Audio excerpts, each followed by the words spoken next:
රංගන ද සිල්වා විනිශ්චයකාරවරුන් හැටියට කටයුතු කරන මේ ඔබ දකින්නේ රංගන ද සිල්වා ඔහු තරමක් දෙහදාරී උස විනිශ්චයවරේ දාර්ශනිකයි රමණීය පහරක් ඒ අවස්ථාවේදී පියතෝතුනේ මේ තමයි අපදුටු අද දවසේ දුටු විශිෂ්ටතම පහර මේ සචින්ගේ පිටෙන් වාර්තා කරන්නේ ඔබ දකින්නට ඇති ඔහුගේ පහර ලොෆ්ට් ඔෆ් ස්ට්‍රේට් ඩ්‍රයිව් පහරකින් මේ ලකුණු 6 ලබා ගන්න පියතෝතුනි ක්‍රිකට් ක්‍රීඩාවෙත් ටේබල් ක්‍රීඩාවෙත් තාක්ෂණය කියන්නේ හරි අපූර්ව දෙයක් පියතෝතුනි බලන්න ඔහුගේ පිට ක්‍රියා කරපු ආකාරය පාද චලනය කල්යල් මැලිම ඉතාමත්ම ඉහළ මට්ටමක තිබුණා.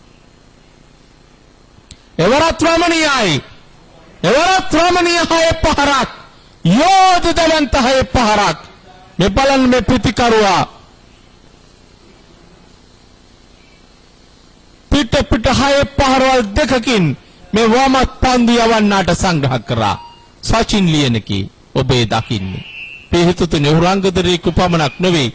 අති දක්ෂ ක්‍රිකට් ක්‍රීඩකෙක් ඒ වගේම තමයි අද මේ පොගේ පිට ඇසුරු ආකාරය හරි පුදුම සහගතයි හරි අපූර්වයි බලන්නට ප්‍රියජනකයි